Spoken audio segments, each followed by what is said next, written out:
a, ao ensino com base em toda a tradição, né, que a humanidade carrega ao longo do tempo.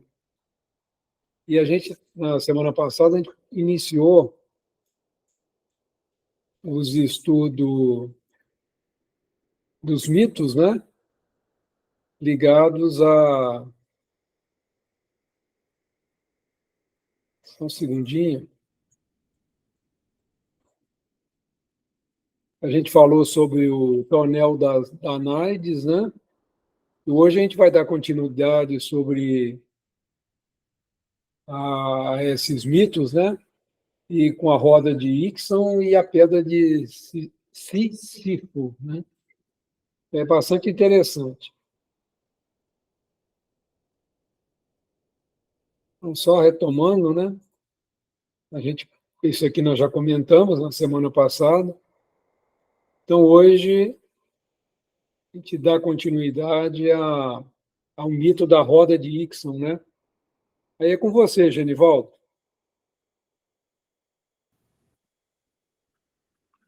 Boa noite a todos. A gente já fez a prece com o encerramento do Eduardo, já podemos prosseguir, né? Uhum. Então tá. A gente está falando de algumas descrições, né, que os antigos faziam do inferno, né? E hoje a gente vai começar aqui com essa roda de Íxon, que é o mito de Íxon. Ele retrata os desejos incontrolados, o orgulho desmedido e a reincidência dos erros. Então, vocês percebem que a tendência, né, a gente acabou de estudar aí no livro do André Luiz, a gente tende a repetir no plano espiritual os nossos desvairios, os nossos arrastamentos que a gente tem, porque, na verdade, nós somos os mesmos, né? Então, a roda de Íxon seria você continuar sem alto nem baixo, né? Girando sempre na mesma, né? Sem um propósito, sem uma destinação, sem um fim, né? Sempre naquele sofrimento, sempre naquele círculo infinito e sem nexo, né? De cabeça para baixo. Quer dizer, ao contrário, né? Do fluxo. Então, é interessante, né? Nesses chamados ditos castigos, como ele tem uma simbologia muito forte aí, com alguns aspectos aí da nossa psicologia, da nossa psique, não é? Mas continuando aqui, ó. Íxon representa a pessoa que não conhece a si mesma, né? Não percebe o poder de sua força e nem de sua sombra. Olha só, não se conhece. Aí a gente abre o livro dos Espíritos. Qual a melhor forma de um espírito fazer evolução? Um sábio da antiguidade disse: conhece-te a ti mesmo, né? Então, a pessoa que está nesse sofrimento, ele não se conhece, né? Ele não sabe do que ele é capaz, ele não conhece os seus instintos todos na profundidade, né? Muitas vezes ele vai respondendo quase que como um animal, né? Ao jogo das suas paixões e de seus instintos. E não conhece nem sua força, quer dizer, nem a ascendência para a luz e nem a sombra. Então, ele voltando a falar da roda de Íxon, essa pessoa que gira sem rumo, né, de cabeça para baixo, ao contrário do fluxo.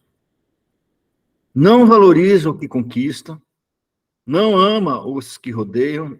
Nossa, parece que eu estou vendo os dias de hoje, né? Com tanta insensibilidade, como que as pessoas estão materialistas, frias, né? Muitas vezes ligada aí a uma foto, a um selfie, né? E muitas vezes está a pessoa morrendo ali na rua e está fazendo um selfie ao invés de socorrer, não é? Não é capaz de avaliar o que pode ganhar ou perder devido à sua postura, ou seja, não tem noção, não é? E não aprende com os próprios erros. Olha nós aí, né? Está sempre repetindo, né, a roda, né, do sofrimento. Se a gente levar esse mesmo raciocínio para os Vedas, para os hindus, eles falam da roda do karma, né? Que é a roda do eterno sofrimento. Até que um dia a gente cansa de sofrer assim nessa roda infinita, né? Sem fim, a gente se assenhora do nosso destino, da nossa vontade, e finalmente se liberta disso, né? Com a iluminação. É a mesma simbologia, só que explicada de outra forma, né? Os gregos aí, eles, com seus mitos, né? Com a mitologia, sem dúvida, né? O mito, segundo o Campbell, né? Que fala O Poder do Mito, o livro dele que eu recomendo vocês lerem, ele fala que tudo está, a gente já traz essa bagagem, né? Do mito nas nossas reminiscências, nos nossos arquétipos, né? O mito, ele é o embrião da religião. A gente sai do medo, né? A gente sai da história, a gente sai da suposição e vamos para a razão, né? O mito se transforma em realidade, né? Podemos ir em frente? Hoje, eu estava lembrando aqui, a história de Ixon é interessante, porque ele, para casar, ele queria casar com a moça, né? Então ele promete para o sogro um número de cavalos, eu não lembro exatamente o que, né? E ele casa, mas depois ele não entrega os cavalos para o sogro, né? O sogro vai e toma. Ele fica bravo da vida, né? E arruma uma armadilha para o sogro e convida o sogro, dizendo que ia reconciliar com ele e tal. E vai e queima o sogro, né? E cria uma situação complicada, né? E depois que ele prendeu o sogro, fez a sala dele numa fornalha e queimou o sogro, ele se arrepende, e na hora que ele arrepende, não tinha mais o que fazer, né? Então ele entra num processo de culpa profundo e Zeus fica com pena dele. E leva, o que ele faz? Ele entra na bebedeira lá na casa de Zeus e começa a dar em cima da esposa de Zeus. Aí Zeus apronta uma com ele, né? Pega uma nuvem e transforma numa mulher parecida com a esposa dele. E ele vai e fica contando vantagem depois que assediou a esposa de Zeus, né? Aí Zeus dá esse castigo para ele, né? Porque ele é danadinho, né? Ele mata o sogro, depois é ajudado, dá em cima, quer dizer. Aí tem esse resuminho que você comentou, né? Que é bastante interessante essa mitologia, né? Eles criam situações assim, a pessoa que pisa na bola e continua pisando, né? Então, ele recebe esse castigo aí de ficar preso na fornalha aí, rodando, né? Cabeça para baixo, nesse círculo, né? Como você lembrou da roda do karma. É interessante essas E o fogo, ele, quando ele queima, ele é purificador, né? Ele não deixa de ser uma transubstanciação, né? Você sai de um estágio para outro, né? Mas aqui, nessa roda de Ixon, ele nunca é queimado totalmente, ele fica assim no fogo lento, né? No fogo brando. É cozido, né? Num queimar infinito, ele nunca é queimado totalmente. Que coisa pior que isso. E é interessante que nós somos tão repetitivos, né? Nos nossos erros e nos nossos medos, né? Que as torturas, né? Aí da Idade Média, aí com os coitados que pensavam diferentes, ou com as mulheres que eram médiums, ditas bruxas, era assim que sofriam, né? Era um lento queimar, era uma coisa assim torturante. Felizes aquelas que eram queimadas de uma vez, né? Realmente a nossa imaginação, quando dá asas aí a nossa insensatez, resume isso aí, né? Mas vamos em frente.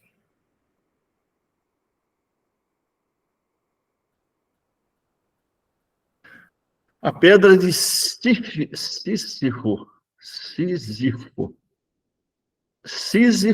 tornou-se conhecido por executar um trabalho rotineiro e cansativo. Tratava-se de um castigo para mostrar que os mortais não têm a liberdade dos deuses. Os mortais têm a liberdade de escolha, devendo, pois, concentrar-se nos afazeres da vida cotidiana, vivendo-a em sua plenitude, tornando-se criativos na repetição e na monotonia. É interessante que Dante também, quando ele vai descrevendo os 7 infernos, tem 7 céus, 7 infernos, né? Num dos patamares dos infernos, eu não sei se é o... que é interessante que o movimento vai diminuindo, né? Até que as pessoas se transformam em pedras, né? É muito parecido com a descrição de André Luiz do plano espiritual. Por isso que dizem que a Divina Comédia ela foi inspirada, né? Ela é uma obra mediúnica. Muito bem, mas no quinto inferno, se não me engano, os condenados ficam rolando pedras assim com o peito, né?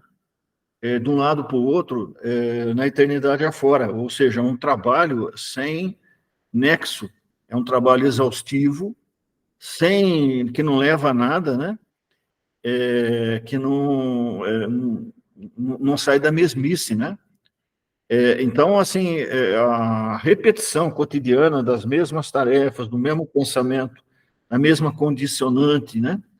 Ela não deixa de ser um castigo, um inferno, né, para essa pessoa. A gente precisa sempre pensar, né, que mesmo a gente dentro da nossa pequenez, a minha vida é tão parecidinha, né, eu vou repetir as mesmas coisas amanhã, porque a minha vida é simples. Eu sou uma dona de casa, por exemplo, ou eu sou um aposentado, né? Então, amanhã, tenho certeza que vai ser igual hoje.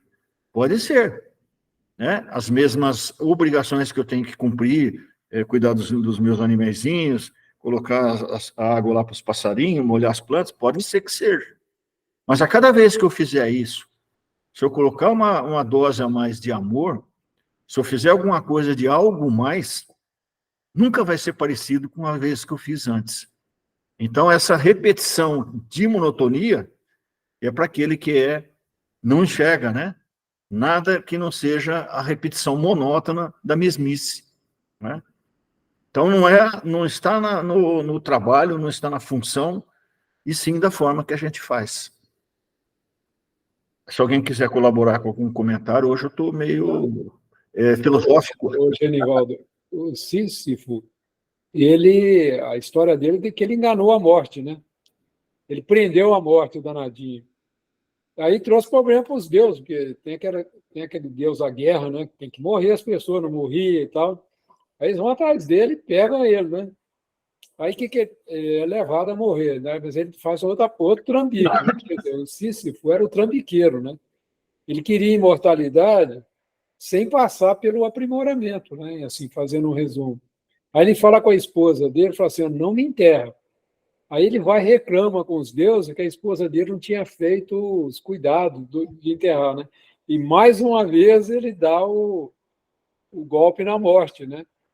Então, é uma história muito interessante dessa mitologia. Ela fala um pouco fala muito da gente que quer, por exemplo, ganhar a imortalidade sem desenvolver a disciplina, sem desenvolver o amor, né? Então, são mitologias assim muito interessantes quando a gente vê, ou seja, o Cícero foi aquele cara que quer o caminho mais fácil, passar a perna, né? E é muito interessante esses mitos, realmente. Então, esse processo que a gente passa do trabalho rotineiro e cansativo, ele tem como objetivo um dia nos levar à condição de espírito que não há, imortal, né? Que não precisa mais da reencarnação, né? Mas sem passar por essa rotina, nós não vamos chegar lá, né? Com certeza. Não adianta querer trambicar, né? Rotina objetiva, né? Interessante esses. E o cuidado de Kardec trazer essas histórias para nós, né? Eu acho bacana. A gente vai percebendo que os conceitos de inferno, de céu, né? Eles são muito... a gente vai vendo na Bíblia, a gente vai vendo nas descrições aí das religiões ocidentais, né? Protestantismo, catolicismo, etc. A gente vai vendo como que eles estão fortemente baseados no grego, não é? E não é à toa. Os evangelhos foram escritos, né? A Vulgata, todo o conceito de condenação, dos 7 pecados capitais, aquela coisa toda a base, né? Da igreja romana, e depois também copiada aí pelo protestantismo, etc., foi escrito aí por pensadores gregos, cristãos, né, filósofos, né, gregos, que colocaram uma tintinha, né, Você vai no hebraico, não tem essas mesmas coisas, não. O hebraico ele é bem mais simples, né? É interessante a gente ver isso, e quando a gente lê as escrituras e lê determinados comentários, né, a gente perceber, né? Todo mundo que escreve, mesmo o médium que escreve pela inspiração de um espírito, ele sempre vai colocar o sazon, o temperinho dele naquele prato, ou naquela escrita, ou naquela obra, né? A gente vai ter uma influenciazinha, né? Porque, afinal de contas, para escrever, né? Sempre a gente vai usar aquilo que está no nosso arquétipo, aquilo que está na nossa mente, aquilo que está naquilo que a gente acredita. A gente sempre vai pontuar isso daí, né? Então, por isso que é sempre importante filtrar bem, né? Aquilo que nos chega, mesmo as escrituras, né? A gente tem que filtrar e entender bem. É interessante o que você está comentando, né? Você vê que Allan Kardec, no Evangelho segundo o Espiritismo, ele teve o cuidado de iniciar com Platão e Sócrates, né? E você pega a Igreja Católica, ela se baseou em Aristóteles. Você pega a base dela, é toda ela praticamente baseada nas ideias de Aristóteles, e não de Platão e Sócrates, né? Já vem o codificador e tem esse cuidado de resgatar e fazer um paralelo bastante rico, né? Entre as ideias de Platão, né, e Sócrates, e as ideias trazidas pelo Consolador Prometido. Quer dizer, a gente vai ver na riqueza a importância da gente também conhecer um pouco do passado da nossa história, né? A riqueza disso, né, Genivaldo? O Sócrates, assim como a proposta espírita, é um pouquinho chata. Ela joga na sua mão que você tem a possibilidade de fazer e a responsabilidade de fazer. Já Aristóteles, ele joga um pouquinho mais para as leis e para as coisas extras, né? Ou de fora, né? Então, você fica sempre subordinado a terceiros. Então, essa proposta é interessante a partir do momento que esses terceiros começam a ter algum tipo de poder, algum tipo de ingerência. O que a gente chama a proposta espírita é autônoma, e a proposta de Aristóteles, da igreja, é heterônoma, né?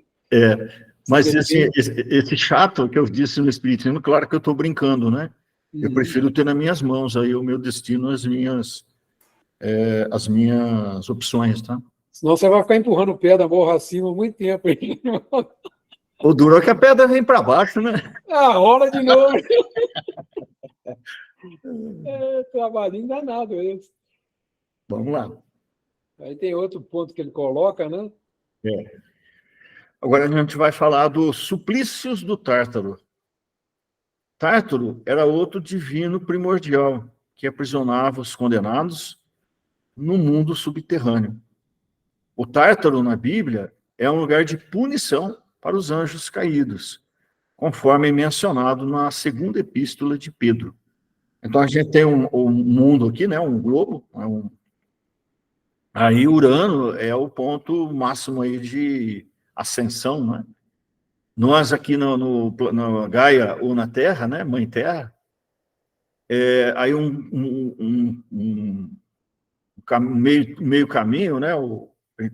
Alguns conhecem como estige, né? Que separa os mortos dos vivos. E o Tártaro, né? Não é à toa que chama Tártaro, né? Se vocês procurarem aí na Wikipédia, vocês vão achar que existe um povo, existe uma região chamada Tartária, né? Que atualmente ela está ali no Uzbequistão, ela está ali é um povo, né? E eles eram muito, assim, o pessoal que ia na Rota da Seda ali, quando caía na unha deles, eles judiavam mesmo, era o pessoal, assim, muito torturavam, judiavam, etc., né?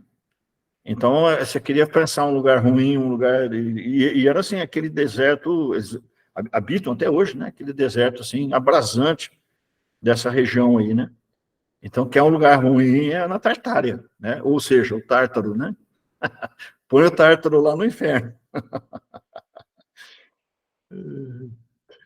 Mas é isso aí. Eu estou falando, gente, alguém quer perguntar alguma coisa, quer colocar também? É interessante, assim, a noção do... O alto, né?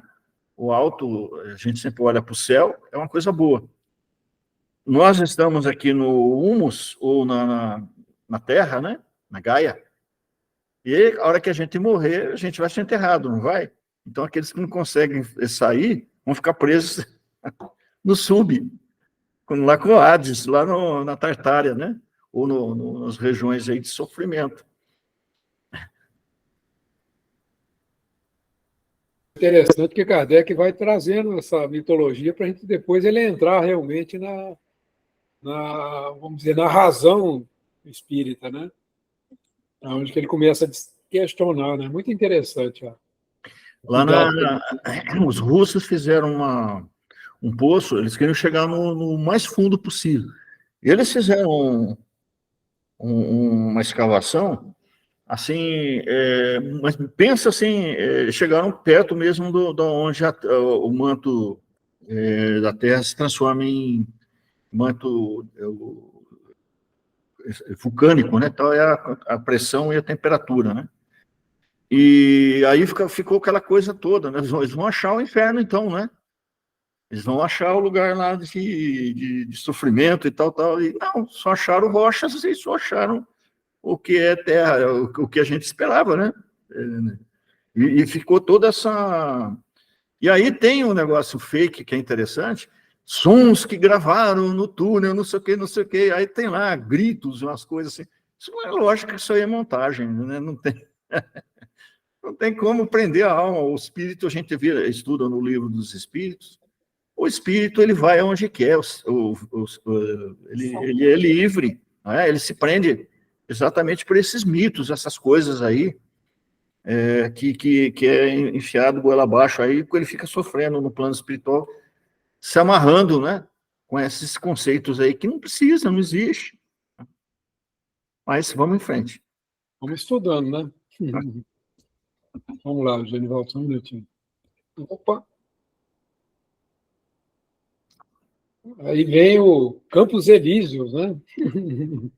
Campos Elíseos é uma forma que os romanos descreviam, né? Os gregos falavam outro tipo de descrição, mas é isso aqui, é o paraíso, né? Os Campos Elíseos são o paraíso na mitologia grega, um lugar no mundo dos mortos. O mundo dos mortos é governado por Hades, oposto ao Tártaro, que é o lugar de eterno tormento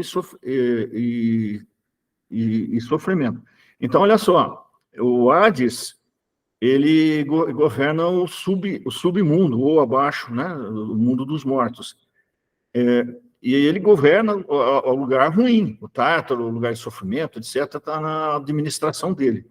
O Campos Elíseos já tem um outro personagem que chama Radamanto, né, que cuida da parte boa. O Radamanto, ele é um juiz, né, assim, pensa uma figura de um juiz austero, né, muito sério, austero, muito justo, né, que faz o atendimento de quem é melhor, né, de quem consegue sair aí do mundo dos mortos, né, ou passar pelo estige. Então entrega para Radamanto. Aliás, são dois, né? O Radamanto é que cuida dos povos, né, que são os ocidentais. Eu estava achando interessante hoje. E do lado oriental, tem o irmão dele que chama Eco, que cuida do pessoal do Oriente. Agora, os ruins, não, é tudo na unha do Hades, né? Nenhuma pergunta aí? Vamos em frente? Então, vamos lá. Como os pagãos, os cristãos têm o seu reino dos infernos. E Satã, com a diferença de que Plutão limita-se a governar o sombrio império que lhe coubera em partilha.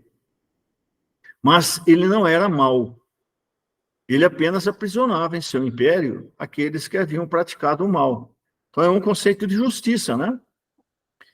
Ele apenas aprisionava em seu império os que haviam praticado o mal, porque essa era a sua missão, mas não procurava induzir os homens ao mal para se dar o prazer de fazê-los sofrer. Enquanto Satã recruta vítimas por toda parte, comprazendo-se em atormentá-las através de suas legiões de demônios armados de forcados, a revirá-los no fogo. Então, vamos fazer uma pausa aqui. Um conceito básico. A gente aprende que Deus é supremo, né? Em sabedoria, em poder, em bondade, e, né, em todos os atributos da divindade. Se tiver alguém disputando alminhas com ele, então Deus deixa de ser supremo, não é? Então, esse conceito cabe no pensamento grego, que tem esse governo de um governa uma região e o outro governa outra, né? Mas para os gregos, para os hebreus, não. Tá? Deus é único, onipotente, e Deus é único, não tem essa história, né? Ah, mas lá na Bíblia tem Satã, né? Tem. Satã não é esse ser criado aí pelos nossos pensadores aí da Idade Média, de chifre, de rabinho, etc., com forcado na mão, né? No hebraico, Satã é aquele que está pensando diferente, ou está pensando fora do que é o correto. Né? É o pensamento contrário, seria isso. Né? Então, não é um ser. É uma situação momentânea que de repente, eu estou legal, estou num padrão vibratório bom, estou legal aqui, estou em comunhão, né, com os bons espíritos e tal. E, de repente, meu pensamento, ou eu me deixo levar por uma outra coisa e saio fora do foco. Né? Então, eu entro num estado chamado de Satã. Tá? Mas não é um ser que está me puxando para lá, forçando, me enganando para levar, não. É eu que estou me deixando levar, né? Por esses arrastamentos que estão na minha alma. Né? Eu tenho necessidade de trabalhar esses arrastamentos. Tá? Então, esse conceito aí, de novo, a gente joga a culpa em terceiros, né? Os meus erros que eu fiz e tal, porque fui tentado. Não, né? Para de jogar na mão de terceiros aí as responsabilidades que são nossas, né? É assim que eu penso. Alguém gostaria de falar alguma coisa, perguntar? Fica todo mundo quietinho comigo, Antônio. Lá com o Eduardo eu fico vendo lá, a pessoa pergunta, participa. Acho que o pessoal está assustado aí com a roda de Rickson. Não é nada, é que é boa a história, então a gente está só ouvindo aqui, ó, prestando atenção. Mas o bicho pega mesmo. Eu acho muito legal como Kardec é cuidadoso, né, em trazer todo o cenário para depois ele trabalhar a razão. Né? Muito interessante. Vamos lá. Tem-se, de fato, discutido seriamente sobre a natureza desse fogo, que queima incessantemente os condenados, sem jamais consumi-los. Se seria um fogo de betume ou um breu ardente. Pendeu-se para o betume. As pessoas na Idade Média ou nos povos primitivos, naquela região do Oriente ali, como é rico em petróleo até hoje, o petróleo minava, né, no solo, só que ele não era usado como é usado hoje. Então, era uma pedra que queimava, né? E eles usavam também para fazer achotes, né? Então, esse material rico em petróleo é o betume, né? É um petróleo pesado, né? E ele fica queimando, daqui a uma semana ele está queimando ainda, né? A gente viu aí, na época dos bombardeios lá na Guerra do Oriente, né? Que aquilo queimou um tempão, até que o pessoal conseguiu apagar, né? Então, os antigos viam isso, então eles pensavam que era um fogo eterno, aquilo, né? É um fogo que queima sem consumir, né? Então, o betume foi colocado aí na condição de uma matéria, assim como o enxofre, de uma matéria demoníaca ou infernal, né? Bom, o inferno cristão, portanto, em nada fica a dever ao inferno pagão. Aqui tem um ponto também que a tem que ressaltar, a Igreja Católica, católico quer dizer aquele que é universal, aquele que abriga todos, né? Quando ela começou a se organizar aí pelo ano 383, com o Concílio de Nicéia, sob auspícios de Constantino o Grande, aí começa a ter uma conotação militar também, para abarcar todos esses povos pagãos, eles trouxeram alguns conceitos, né? Então, por isso que a gente começa a ver que essa explicação de infernos, etc., com conceitos pagãos, está muito próximo, né? Era uma forma de integrar esses povos que estavam querendo cristianizar com os conceitos que eram próximos deles, né? Então, por exemplo, ele tinha as festas, então, dos solstícios, onde esses pagãos aí faziam fogueiras e ficavam cantando e ficavam adorando a noite mais longa do ano, né, que é 24 de junho, e no hemisfério norte, 27 de dezembro, não é? E aí, então, a Igreja Católica assumiu essas datas, esses solstícios, só que colocou 2 santos católicos, né?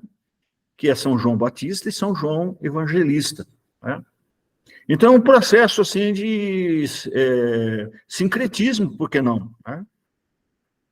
Onde você absorve muita coisa, assim, para ser aceito, né?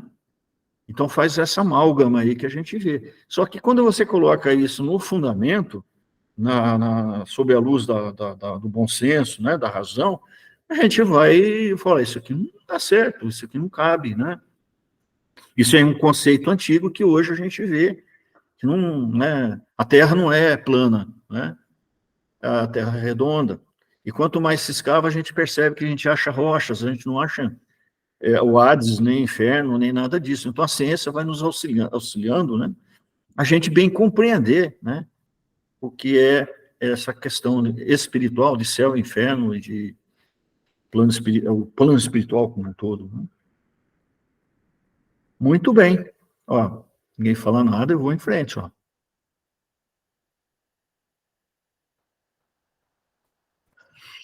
Tem-se, de fato, discutido seriamente sobre a natureza desse fogo, que queima incessantemente os condenados sem jamais consumi-los. Eita, né? Que sofrimento eterno. Se seria um fogo de betume e um breu ardente. Então, pendeu-se para o betume. Isso aqui acho que a gente tinha visto. Já.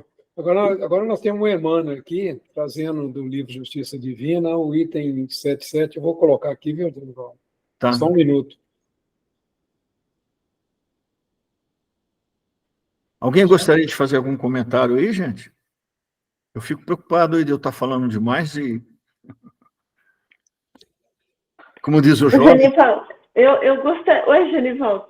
Eu gostaria de falar que está muito bom ouvir você, mitologia, e explicando para a doutrina nossa, né, espírita. Mas eu ia dizer o seguinte: o inferno é dentro da gente, né? Diz. Mas aquele fogo purificador lá do Obreiros, que a gente leu, deu um medinho, viu? O fogo purificador que tem no livro do André Luiz dá um medinho, viu? Você sabe que é interessante? Quando você vê na Lei de Amor a definição de Paulo, né? O que é o amor? Ele fala assim também, que o amor é algo que queima sem a gente se sentir, sem a gente se consumir, não é? É, então, verdade. Por que não se deixar queimar pelo amor, ao invés do remorso? É mesmo, hein? Tá certo? É melhor. Melhor. Então, Aí, Genivaldo, lugares de expiação. Emmanuel. Vamos lá. Justiça Divina. Só um minutinho. Opa, acho que eu passei demais aqui, peraí. Então, vamos lá. Reunião pública de 27/11/61. Eu tinha nascido dia 18, ó, eu estava com 6 dias de vida, 9 dias de vida, né? Então, vamos lá. Múltiplas são as conceituações dos infernos exteriores. Para os hindus, de várias legendas religiosas da antiguidade, a região do sofrimento, para lá do sepulcro, dividia-se em dezenas de seções, nas quais os espíritos culpados experimentavam os martírios do fogo e da asfixia, dos botes de serpente e aves famélicas, de venenos e martelos, lâminas e prisões. É interessante, né? Conforme o meio, né? Os animais, as coisas que nos cercam, né? A gente, aquilo que põe medo na gente, os escorpiões, as serpentes, né? É aquilo que a gente vai colocando, né, na conta dos nossos medos, né? E os nossos medos nos transmitem aí essa questão de castigo, né?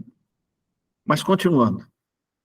Entre os chineses, acreditava-se que os condenados, após o decesso, atravessavam privações e torturas até caírem exaustos numa espécie de segunda morte, com o suposto aniquilamento do próprio ser. Nossa, parece que eu já vi isso no livro do André Luiz, né? Continuando.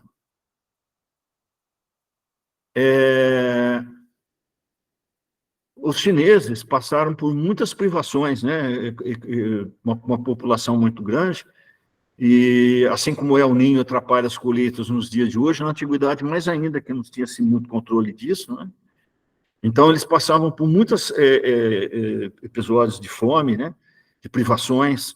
Então, para eles, o inferno era você estar com fome, era você estar numa situação, vendo seus filhos padecerem, né?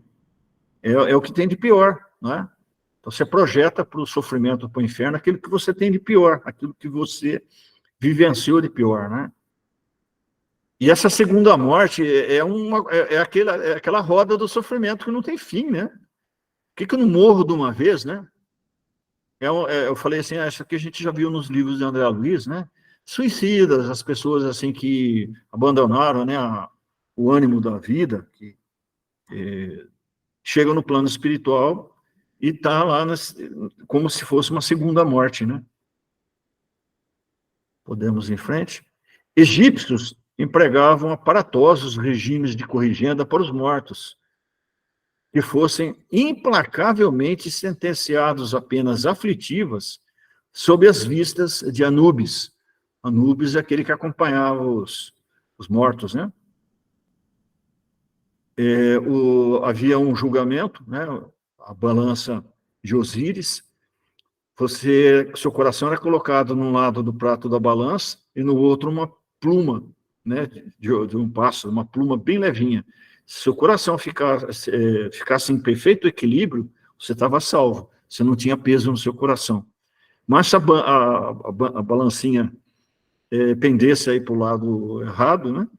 Você estava na garra aí ia sofrer muito no inferno, né? Então a gente vê que os conceitos são muito antigos, né?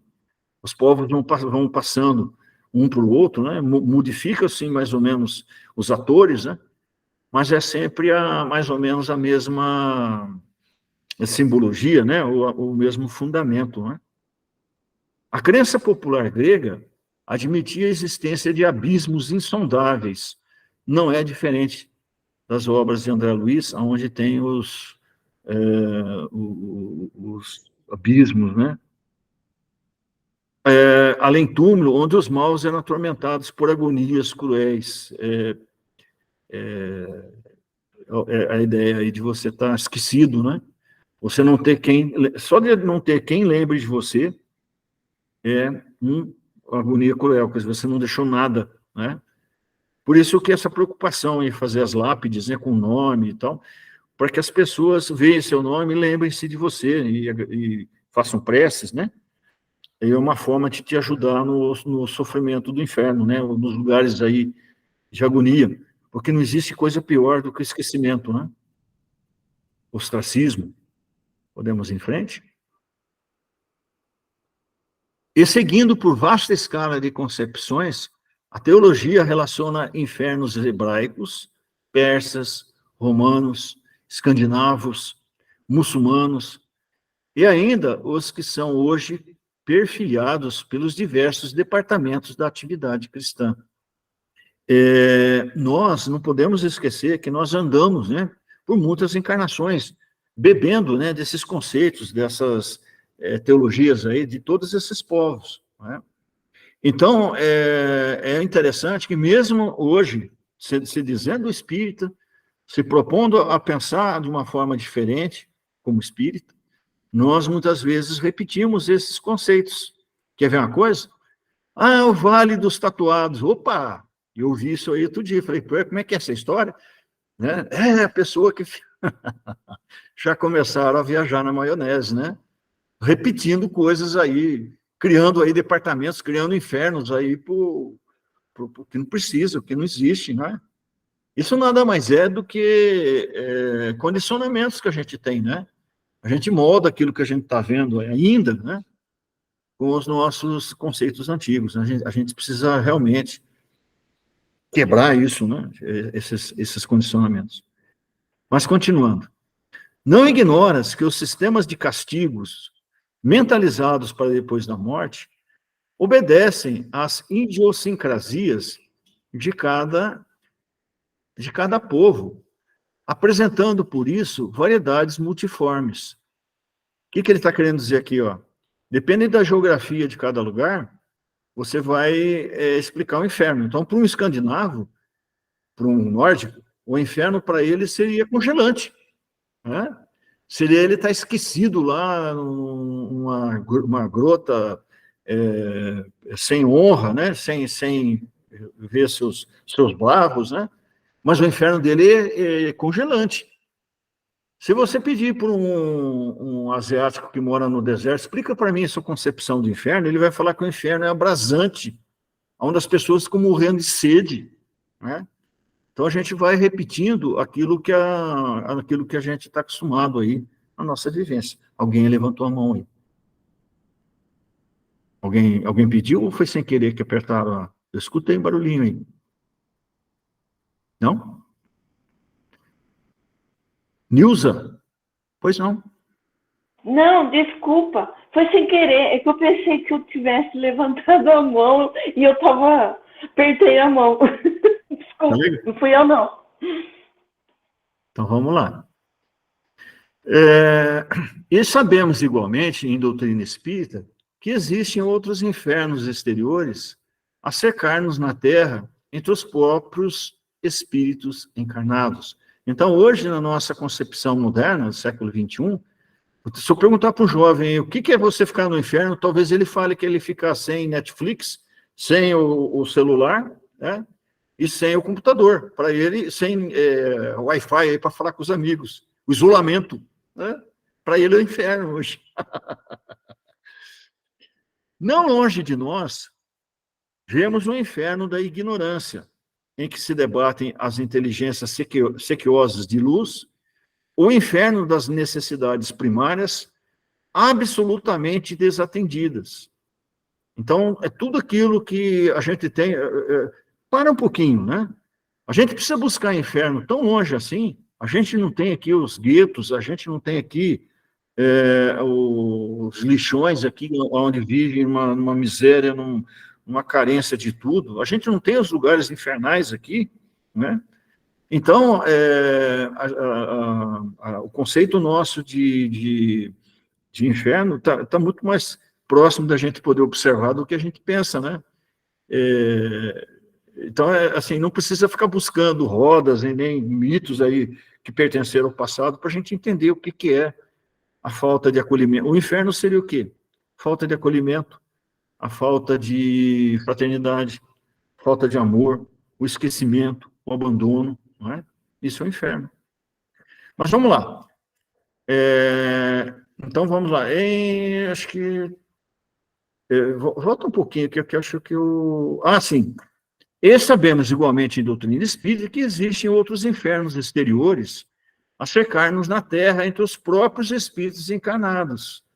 Entre os próprios espíritos encarnados. Então, a gente convive numa situação aflitiva, e é por isso que nisso está muito das respostas das nossas doenças psíquicas, etc., Porque a gente convive em desarmonia com espíritos que estão em desarmonia. Então, o inferno não é um lugar geográfico que eu vou encontrar. Eu atualmente posso estar, de repente, compartilhando, né, num lugar dito infernal, né, de desequilíbrio. Não longe de nós, vemos o inferno da ignorância, em que se debatem as inteligências sequiosas de luz, inferno das necessidades primárias, absolutamente desatendidas. Quem passa fome, torturante, que dói, né? Se você perguntar para ele o que é inferno, ele vai falar, eu já estou, né? A dor machuca, né? A fome machuca. Pode virar? O inferno dos entorpecentes. A gente, aqui no nosso cantinho, às vezes a gente leva roupa, cesta básica e tal, para 2 organizações que tem aqui em Paulínia de tratamento de dependentes de álcool e entorpecentes, né? Essas pessoas que tentam lutar para sair, isso é terrível, né? A gente tem uma ideia do que é o inferno, né? As pessoas que morrem com essas dependências e caem no plano espiritual junto com outros dependentes, não é? Porque a afinidade, os gostos, os pendores, acabam juntando, né? Então, imagina o que é você ficar, que eles chamam de compulsão, né? O dia todo, a eternidade toda, né? Até que alguém tenha a misericórdia de socorrer, não é? Então, o inferno dos entorpecentes, o inferno do lenocínio, o inferno do desespero, o inferno das crianças desamparadas. Vai num lar, né? Aquelas carinhas que tem, você vai ter uma ideia, né, do que é essa criança não ter um horizonte, né? Amanhã vai ser igualzinho, vai ser sem perspectiva, não é? Todos eles gerando os suplícios da sombra e da loucura, do pauperismo e da enfermidade, do abandono e da delinquência. Então, ponto. O que eu posso fazer, não é? Ao invés de eu ficar pensando num céu egoísta, é onde eu vou ficar tocando harpa, comendo docinho lá, né, manjar, por que eu não vou trabalhar o inferno de quem já está vivendo aqui, não é? Eu não posso ajudar? Em razão disso, embora respeitando as crenças alheias, observemos as próprias ações, a fim de verificar o que estamos fazendo para extinguir os infernos que nos rodeiam. Eu adoro o Emmanuel. O Emmanuel, ele é cirúrgico. O que eu estou fazendo para extinguir os infernos, né? Então, o inferno não é um lugar pronto, é um inferno que eu crio, e todo dia alimento, retroalimento, né? E eu posso extinguir isso. Olha que coisa incrível. Pode virar? E, sobretudo, aprendendo e servindo, vigiemos o coração, para que a prática do bem nos garanta a consciência tranquila, uma vez que todos somos responsáveis pela nossa própria condição espiritual. Aquilo que eu falei antes, né? Eu não preciso de intermediário e nem terceirizo o meu destino. Está nas minhas mãos, na minha opção. Né? Sócrates falava isso, né? Conhece-te a ti mesmo, não faça aos outros aquilo que você não quer que faça para você, não é? Está tudo na sua mão, cara. Não é? Disse-nos o Cristo, o reino de Deus está dentro de vós, ao que, de acordo com ele mesmo, usamos acrescentar. E o inferno também. Questão de você fazer o chapéu, ou seja, você sair do foco, não é? O céu e o inferno estão dentro de nós. É só questão de foco. Ei, mano, muito bom. Ô, Genivaldo, que eu acho... Comentários aí, ó. Ô, Genivaldo, o que eu acho interessante é como Kardec faz, trazendo todos esses arquétipos, né, que rodeiam a nossa mentalidade, e a gente observa o seguinte, a gente, dentro da doutrina espírita, nós temos que tomar muito cuidado para não transformar o umbral no purgatório, não transformar aquelas regiões abismais no inferno, né? E trazer essa questão para o conhecimento que nós é que criamos o nosso inferno pela própria sintonia, né? Igual a Nilza comentou, assim, que fica lendo ali o André Luiz, aquela situação do abismo, né, que a gente lê lá no Obreiros da Vida Eterna, de muito sofrimento, né, com espíritos castigando outros, aquela situação muito, muito triste, né, que a gente vê ali dentro. Aquele inferno é criado pela sintonia do inferno que nós criamos dentro de nós, né? Se você desencarna com a consciência pesada, com culpa, com remorso, se você não se esforçou para corrigir esses sentimentos ao longo da sua encarnação, você acaba sendo atraído, né, vamos dizer assim, por esse mundo mental, né? Eu acho muito interessante quando a gente estuda a doutrina com profundidade, a gente vê que a vida do espírito é a vida da mente, é a vida dos pensamentos. Não é uma vida material como a nossa aqui, né? Que abafa um pouco a situação. Mas essa nossa indiferença, que é algo para a gente pensar muito, a nossa indiferença em relação ao que está acontecendo à nossa volta, é o contrário de amor. O oposto de amor é indiferença. E a nossa humanidade ela está sofrendo dessa doença da indiferença. Nós estamos vendo essas guerras acontecendo, a coisa tomando proporções até que não precisava, pela própria indiferença. Essa é uma situação assim. Emmanuel foi muito feliz nesse texto, né, para nos alertar que nós precisamos acordar realmente o trabalho no bem, né, Genivaldo? Eu acho que esse é o ponto-chave para a gente ir aliviando o nosso espírito, né, tornando o nosso coração tão leve como uma pluma, né, para que a gente não seja arrastado por essas situações de culpa, Na hora que você desencarna, você está diante da realidade, né? Você está diante da própria realidade. É uma situação realmente assim, que Kardec, né, nesse trabalho do livro Céu e Inferno, ele vai trabalhando com a gente para a gente tomar consciência disso. E ele finaliza o livro com os casos, né? Se eu não me Eu acho engano... muito rico isso, mas para que a gente traga isso para o nosso esforço de a gente ir alterando o nosso tônus mental, a gente realmente buscar, né, dentro daquilo que nós temos condição de fazer. Lógico que não está sendo pedido para a gente nada além da nossa possibilidade, né, Genivaldo? São pequenas coisas, orar por um amigo que está passando por uma dificuldade, fazer uma oração para o grupo de trabalho que a gente participa, vibrar pelo centro espírita que nós trabalhamos, lembrar dos nossos companheiros que estão ali passando por algum perrengue, por alguma dificuldade, ter um olhar carinhoso dentro da própria família, se tornar útil àqueles que convivem com a gente. São pequenas coisas que a gente vai construindo o céu no nosso coração, né? Na nossa mente. Eu acho assim, muito rico esse trabalho, né? Esse cuidado de Kardec, e que vem nos desdobramentos, nos livros de André Luiz. Né? É muito rico a gente ter essa oportunidade de estar estudando essa obra. Como diria Eduardo, falei muito. E eu gosto muito da proposta da gente fazer a nossa libertação, o nosso conhecimento, através do estudo, através da busca da verdade, né? Um caminho realmente de libertação, não de medo, né?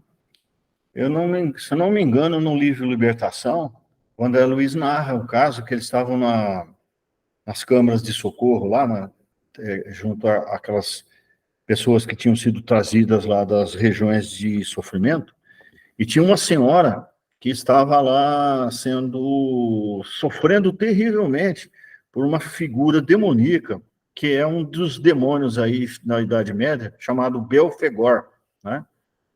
E estava ela lá num sofrimento, numa aflição, etc. E o André Luiz se aproximou e ele viu que, na verdade, não existia a entidade, porque a entidade não existe, não é?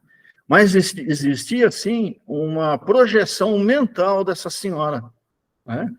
ela projetava o pavor, né? Provavelmente ela errara muito durante a vida dela, etc. E enfiou na cabeça que quando ela morresse, ela seria torturada por esse demônio, etc.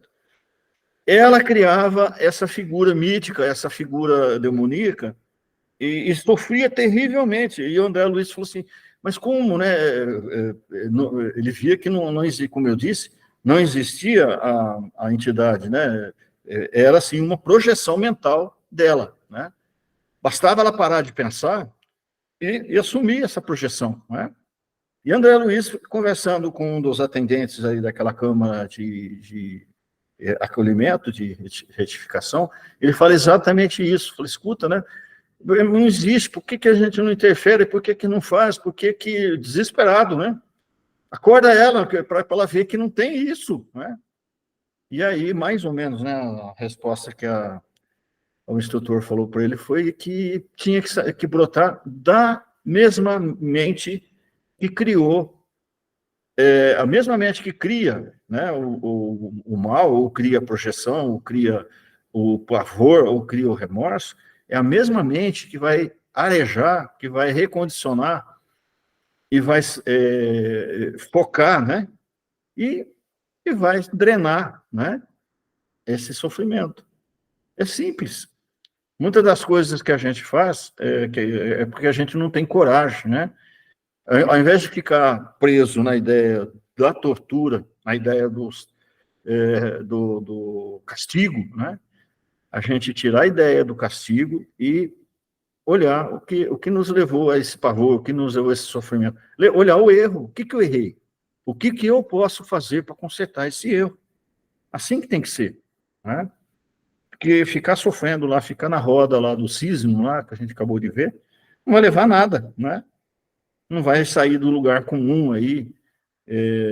Por isso que fala que é um sofrimento eterno, né? A pessoa não se condiciona a sair disso. E precisa disso, né? Bendita a encarnação aí, que dá umas oportunidades novas, né? É isso mesmo, Genivaldo. E é muito bom, e é muito importante a gente pensar sobre isso, né? Se preparar realmente para lidar com essas situações, né? Que todo espírito ele enfrenta essa situação, né? Isso não é, vamos dizer assim, não é privilégio, não. Todos nós temos que lidar com as nossas sombras, né? Muito bom. Já está dando a hora aí, Genivaldo. Você faz o encerramento? Posso fazer sim, ou alguém quer fazer para nós? Se ninguém quiser, eu faço. Gente, a gente sempre agradecer, né, a espiritualidade amiga, agradecer a Allan Kardec, né? Agradecer ao nosso querido Chico Xavier, a essa espiritualidade que desce de seus altos níveis, né, de aprendizado e vem até nós, por misericórdia, né, abrir caminhos de luz, de aprendizado, que possamos continuarmos juntos, estudando, buscando esse conhecimento, para que a gente vá construindo, né, pouco a pouco, o reino de Deus em nossos corações e tirando qualquer dúvida sobre a misericórdia de Deus. Deus não nos castiga, Deus nos dá a oportunidade de nos educarmos. Com esse sentimento, toda a dor, todo o sofrimento que a vida coloca no nosso caminho, que a gente pergunte com muita humildade: para que, Senhor, experimentas nessa experiência? E com essa pergunta, nós encontraremos no nosso coração aquilo que precisa ser mudado em nós, para que a gente vá superando e ganhando luz em nossos corações. E assim te agradecemos, Senhor, e também oferecemos tudo aquilo que nós temos de melhor em nossos corações, a equipe espiritual do nosso cantinho, depositando todo o nosso amor, todo o nosso carinho lá na sala 1, para que essa espiritualidade amiga continue sempre amparando os nossos irmãos mais necessitados. E assim te agradecemos, Senhor. Pai nosso que estais nos céus, santificado seja o teu nome, venha a nós o teu reino, seja feita a tua vontade, assim na terra como nos céus. O pão nosso de cada dia dai-nos hoje. Perdoe, Pai, as nossas dívidas, perdoe, Pai, as nossas ofensas, na medida que nós vamos perdoando aos nossos devedores e aos nossos ofensores. E, Pai, não nos deixes cair em tentação e livra-nos, Senhor, de todo o mal. Que assim seja. Fim de semana de muita luz, de muita paz, de muita alegria, sempre buscando Jesus, né, em nossos corações e em nosso caminhar. Muita paz. Boa noite a todos. Boa noite. Bom final de Boa noite, semana. Boa noite. E Alves. até Boa noite, amanhã, se Deus quiser. Boa noite. Maria. Até amanhã. Se Deus. Obrigado. Obrigada Com Deus. por... Fique com Deus. Tchau.